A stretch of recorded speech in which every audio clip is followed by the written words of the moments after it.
Bismillah Rahman Rahim. Assalamu alaikum and welcome to the architecture section of the course AR 309, which is about architecture and town planning. It is the lecture number 4. In today's lecture, you will get to know about the historical architecture development in Islamic period and some modern trends associated with the Islamic architecture. So let's move on to our very first slide.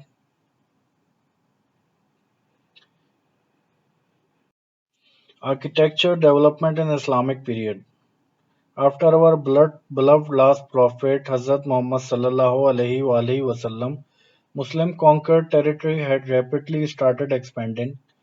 The Islamic Empire began in Southwest Asia, Middle East, and quickly expanded into Africa and then deeper into Asia. These expansions were carried out in centuries and under the conquest of Prophet Muhammad sallallahu alaihi wasallam. If you get to see the first map on the left of this slide, the expansion in the dark green color demarcates the boundary of Islam expanded in the period of Hazrat Muhammad sallallahu alaihi wasallam. Then comes the conquest of our first four caliphs or khalifa. The area expanded in their times marked in the light green color on the map, and then comes the emperors, Muslim kingdoms under the rule of Umayyads and Abbasid. They were among the early Muslim rulers to spread the influence of Islam, and their territory is shown in yellow color, which lies between 661 AD to 900 AD. Islam also spread to Spain and Portugal between 711 to 1250 AD, and other places such as modern Turkey after 1071 AD. When the Ottoman Empire conquered the part of Europe in the mid 13th century, Islam also spread in the southeastern Europe,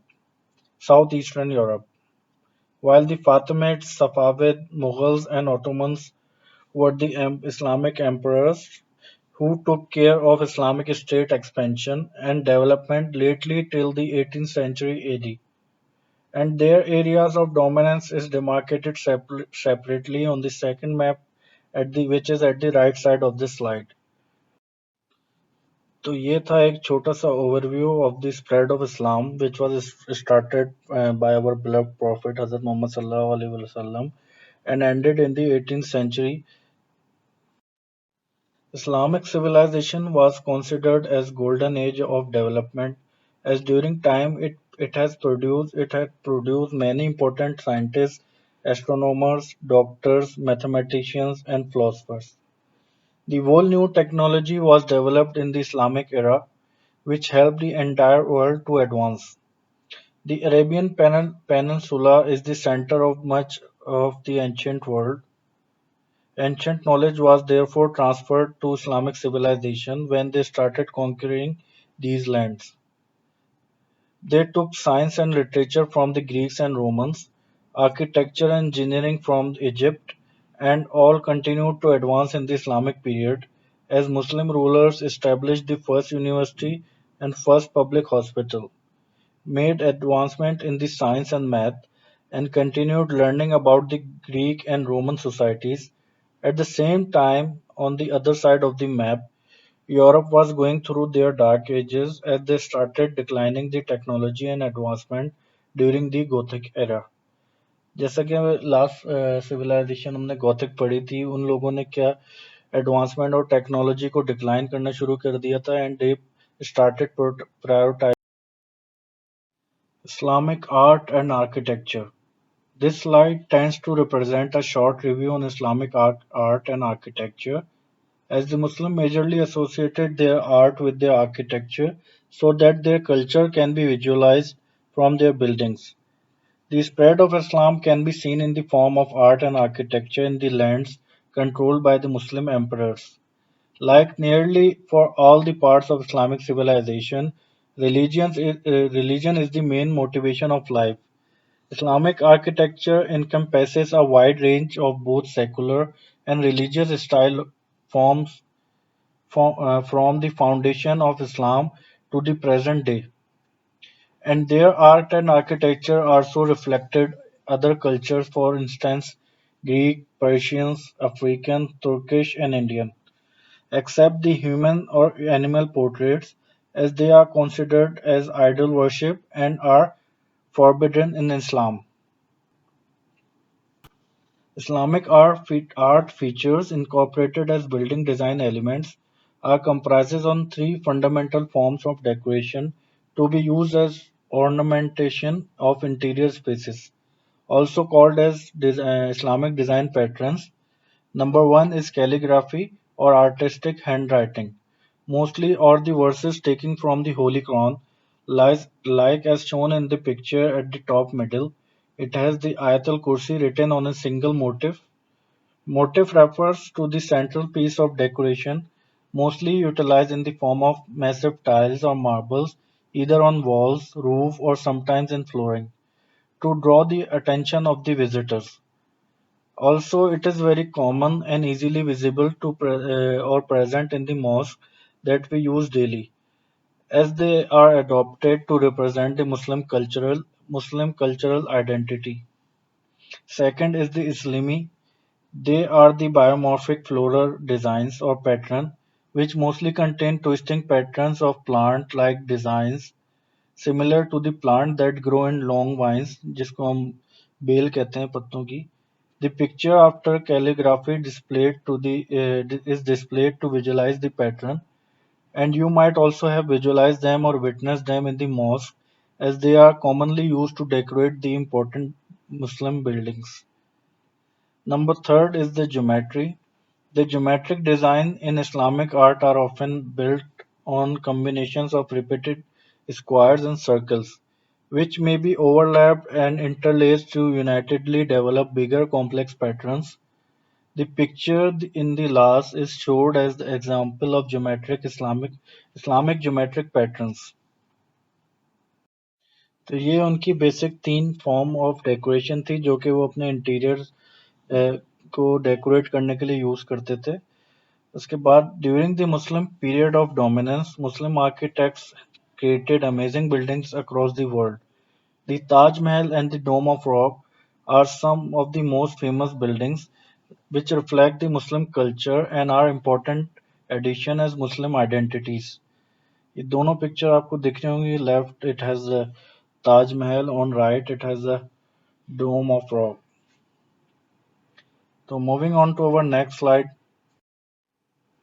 their important building types. Their building types were majorly based on their religious and civic practices. For instance, mosques or masajids are built for worship and religious gathering, and Masjid al-Haram or the Holy Kaaba, which is considered as the center of Islam and accommodate the sacred pilgrimage, also called as the Hajj. Secondly, there are the caravanserais, bridges, and bazaar were built to facilitate the trade routes and merchants. Caravanserai were the motor-like structures. They are built on the long trade routes for the rest and stay of traders. The very first picture on the top left of the slide is displayed as an example of a caravanserai. Third are the madrasas or universities are built to take care of the education and awareness. For example, a glimpse of a traditional education system is portrayed as an example after the caravanserais. Number four, the conquest, dominance, or the hold of the land was identified by the presence of grand forts and military buildings, which were used for training and residence purpose for their soldiers, and maristan, which were the hospitals. The picture, as an example, is displayed on the right side of the slide. Is the picture of Hulbuk Fortress, which is located in Tajikistan. Number five, similarly, the presence of palaces, gardens, maidans, and royal baths refer to the political and civic dominance of Muslim kingdoms. As an example, the displayed picture showing the palace of Alhambra, located in Spain. The picture is in the left bottom of this slide. Number six are the hammams. Hammams are the bathing space usually contains hot water, mostly for the royals. The picture shows the hammam of Sultan Amir Ahmad, which is located in Kashan, Iran. Number 7, local cities and houses for the residential purpose of local peoples. And lastly, number 8, Muslim graveyards are known for funerary processions and tombs and monuments to keep or display the remains of or belongings from important times. The last picture is showing the tomb of Bibi Javandi in Uch Sharif, Punjab, Pakistan. तो ये basically कुछ buildings का addition था according to their civilization. Rest of the buildings are use as existing. बाकी जो building जिस land के ऊपर एग्जिस्टिंग मौजूद होती थी वो उसको उसी तरह यूज करते थे. Some of the common features of Islamic architecture are their important building designs are often symmetrical, जिसका मतलब they are identical from two sides, जो कि मैंने पहले भी बताया था, and were built on massive piece of land incorporating the natural touch, which include green spaces and trees throughout the axis or path to the buildings, along with the water bodies or fountains. As an example, you can check the picture of Taj Mahal. आपको उसमें पता चलेगा जो उनका access होता था, जो main building की तरफ जो पाथवे होता था, वो बहुत ही ग्रीन होता था और वाटर बॉडीज को भी उसमें इनकॉर्पोरेट करते थे. Moreover, their buildings were grand, heighted, and spacious, and many of their buildings include domes, arches, minarets, which were also their symbolic architectural identities. Next slide की तरफ बढ़ेंगे. Architectural innovations. Islamic architecture is a combination of both religious and secular buildings, which incorporates various cultures and architectural styles, mainly the Greeks, Persians, African, Turkish, and Indians. As the Muslims started invading different regions which were previously controlled by other cultures, their existing early buildings were either renovated or just adopted as at its existing condition. But the important buildings were added or constructed to support the social, political, educational, and religious activities according to the religion or Islamic civilization, which includes forts, madrasas, mosques, and etc. जो कि मैंने पहले भी पिछली slide में हमने पढ़ा है, जो चंद बिल्डिंग थी जिनको वो ऐड करते थे, बाकी जो एग्जिस्टिंग बिल्डिंग थी उसी के अंदर वो अपना रहन सहन करते थे. This is the main reason that the most of the architectural features are associated with Islam or the Islamic architectural innovations can only be found in the buildings which were important to the Muslim culture. Following are the some example of distinctive architectural design features that were introduced in Islamic period of dominance and are strongly associated with the Deen Islam. Number one are the mashrabia. They are the protecting window enclosed with the carved wooden latticework, sometimes enhanced with the stained glass. It is an architectural element which is characterized of traditional architecture in the Islamic world. It was developed to fulfill the concept of parda in Islam and mostly can be seen in the residential buildings at the upper floors in the form of oriel windows. Oriel windows are the form of another form of bay windows projecting outward from the main wall.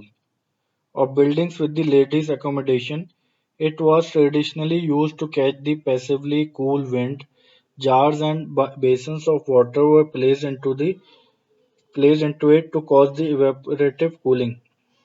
A picture of this is displayed on the left top corner of the slide.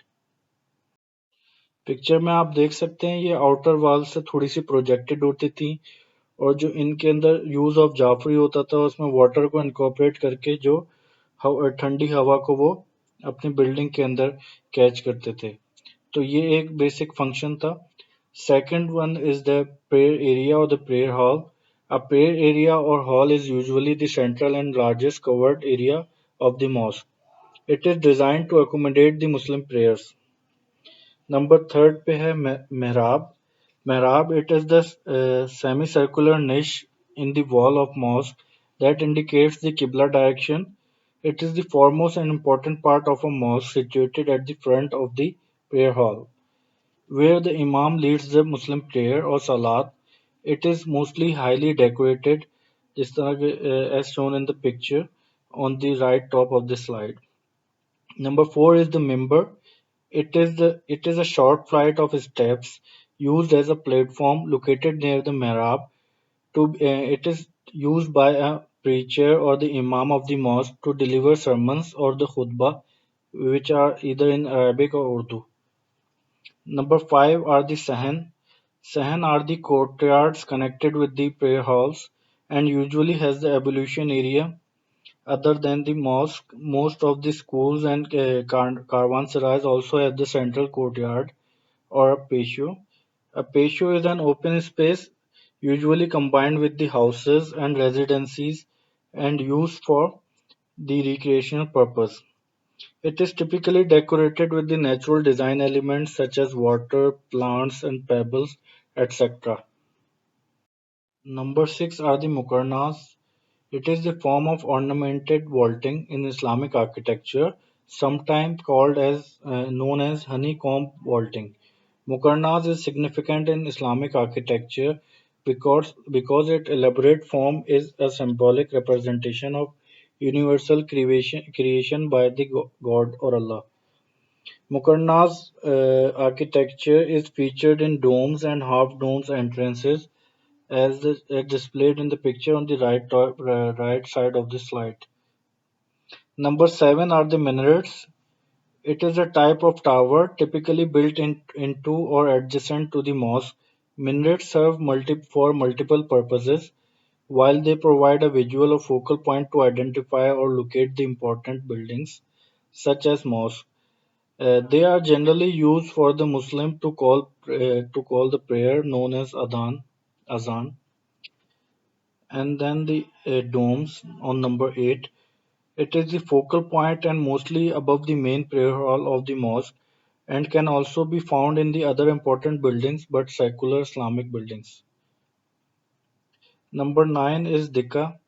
It is the structure raised upon columns from which the Holy Quran is recited and prayers are led by Imam. Also used for delivering or announce the royal messages. And then last is the use of water or fountains. Water is mainly used in Islamic architecture for several basic reasons.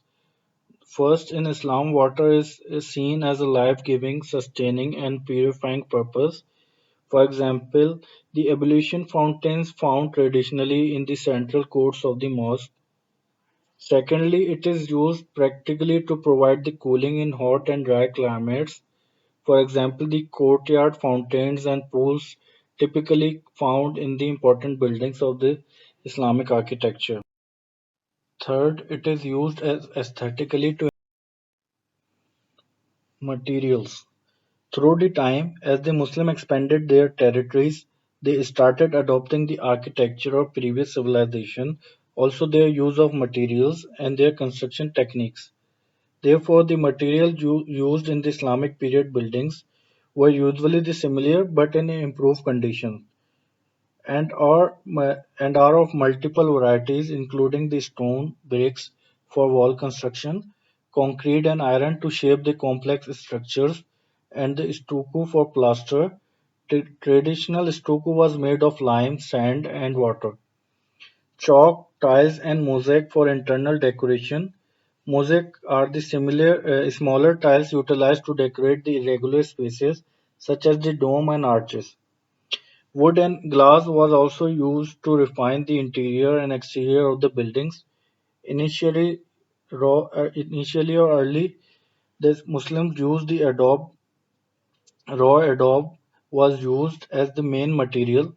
Adobe is essentially a dried mud brick combining the natural element of earth, water, and sun. It is an ancient building material usually made with the tightly compacted sand, clay, and straw or grass mixed with the moisture, and then form into bricks and naturally dried or baked below the sun. Adobe is the most prevalent and suitable in the hot and dry regions. A picture of raw adobe bricks along with the constructed houses, can be seen at the left of this slide. The houses were then usually plastered with stucco or other locally available material, and then sometime decorated with chalk to dissimulate their identities or for aesthetic purpose. Raw adobe then was then later replaced by bricks, and so far it has the most usage in mosque. Also, chalk was used for the interior part of the mosque, and glass had an important role in lightening the interior of the mosque and adding the spirituality to it. Construction techniques. The architectural styles and structural system of Islamic architecture mainly concerned for the construction of their distinct and complex structures such as huge domes and taller minarets. Their construction varies and depended on the materials and available techniques as well as the abilities and background of the workmen or labor, among other factors. Therefore, the contiguous or separate minarets have been built from the stone, bricks, or timber materials.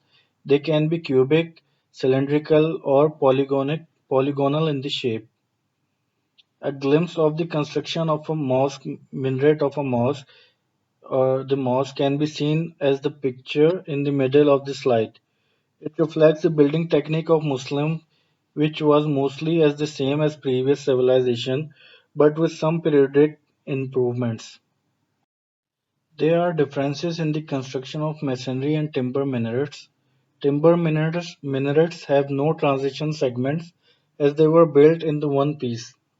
The outer wall designs of the cylindrical body and upper part have the same thickness and are built using the same construction techniques, unlike the masonry minarets. A timber core is only used in the upper part of the masonry minarets, but in the timber minarets, the timber core is in one piece and is continuous from the foundation to the top of the minaret. Stairs are then arranged between the core and the outer wall. The outer walls are constructed with different techniques. The sections of a timber minaret can be seen in the figure provided on the right side of the slide. Moving on to the next slide, modern trends associated with the Islamic architecture. This slide briefly elaborates how Islamic architecture inspired the contemporary and modern architecture on a global scale. And what are the modern trends of Islamic architecture? Contemporary means whatever is happening today or trending. Contemporary architecture is all about newness, so it is mainly about creating new forms that have nothing to do with the historical context or influence. In fact, both modern and contemporary architectural movements mostly try to break away from the primitive past. Islamic architecture, on the other hand, represent a whole new way of thinking and expression. Of course, the style originates from the teaching of Islam itself.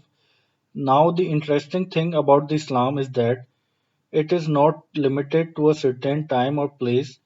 Rather than it claims to be an eternal way of life that can meet the needs of human beings at any given time. However, the basic design principle and functions remains the same, like the mosque orientation will face towards or aligned with the Qibla direction, mihrab, mimbar, and prayer hall to accommodate the salah along with the open courtyard with the ablution space, etc. Due to the universal nature of Islam, Islamic architecture is quite diverse even though it's based on the common principles. Let us now look at some of these common principles and see what they can offer us today. Few of the some example of the modern mosque or masjid reflecting the advancement of design and use of materials through the modern age. On number one, we have the Shah Faisal Mosque at Islamabad, Pakistan, at the top left of the slide. Second is the Masjid Salat Malacca, located in the Malacca city, Malaysia. And then the Sakran Mosque, located in Istanbul, Turkey. Below them on the left side is a mosque and Islamic center designed by Henning Larsen architects of Denmark. And then the last one is the design of King Abdullah Mosque in Riyadh, Saudi Arabia. So this sums up the course outline on architecture introduction, which was in lecture 1, and historical architecture development, total 3 lectures from 2nd to 4th. Previous live session had made me feel that there is a need to recall all the lectures and to make them a little interesting. I am adding 2 short videos with this lecture just to summarize the potential knowledge and to describe the purpose for learning them. Moving towards to the next slide. So here is the first video on what is architecture and how the built environment has majorly influenced or connected with our lifestyles and even with our daily small proceedings. Please relax and feel the video.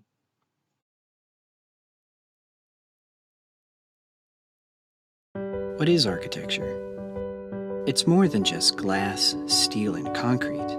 Architecture is about solving problems and understanding the context of a puzzle beyond the defined borders of a site. It's the practice of delivering solutions that fit within the larger whole while creating greater meaning than the sum of the individual parts. Architecture is the living story of how society's values are reflected and affected by the built environment. It's the practice of giving birth to form and function from concept and purpose, giving shape to light and shadow, molding the earth, and casting permanence into existence in order to give purpose and meaning to space. Architecture is the story of civilization's past, present, and future, inspiring innovation, growing community, and improving the quality of life. So the question is, how are you contributing to that story? What inspires your vision? What challenges can you transform into opportunities? Who does your work serve? What do you dare to dream possible? The real question is, what's your story?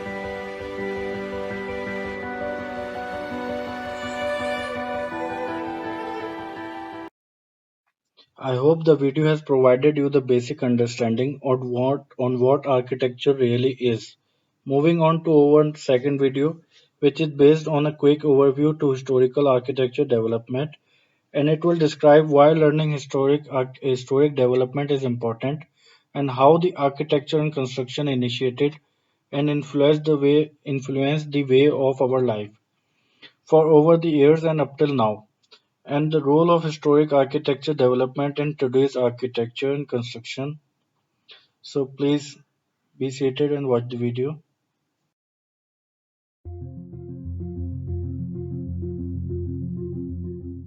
Architecture shapes our culture, our identities, our way of life, and even our understanding of the cosmos. It continues to shape our current reality, just as it shaped our reality for thousands of years. To know who we are today requires that we know who we were. For as William Faulkner once said, the past is never dead, it's not even past. Some buildings are admittedly in ruins or have disappeared altogether, but buildings have amazing longevity. Even buildings that are hundreds and thousands of years old can still serve as living elements in our culture. We no longer build pyramids, of course, but the pyramids are certainly a permanent element in our cultural imagination.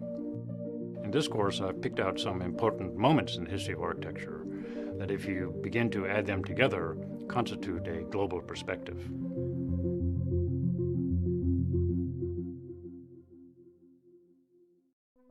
First societies still exist in many parts of the world. We, as modern and agriculturalists, our history is only 5,000 years. The buildings I talk about place architecture in the dynamics of history. Someone had to make the first pyramid, someone had to design the first church or the Buddhist temple, someone had even to design the first teepee. Architectural history is filled with moments of transition and innovation, brought on by changes in power, religion, trade, ecology, and techniques of production. We will start with the architecture of our first society ancestors, some 150,000 years ago, and take the story to about 1400 CE, to the doorstep of our modern age. But in all cases, we're talking about buildings that shaped our modernity in one way or another. So the caves, these are not cave people. They're not living in the caves. The caves are the sacred places of discourse, if you will, with animals and ancestors.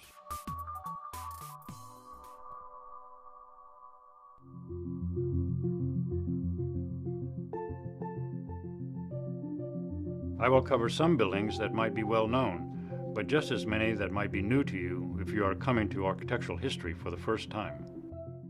Having visited many of these places myself over the years, I want to try to bring some of the excitement of these buildings into the classroom as they are part of our global civilizational legacy. In these lectures, I try to give you the context of the buildings. I'll try to give you also the larger geopolitical story and frame architecture within that. I also try to explain how buildings function, which is not just a question of how they're used, but how buildings evoke or even model certain imaginaries, which I think is an important part of how architecture works and why buildings are such exciting things to study.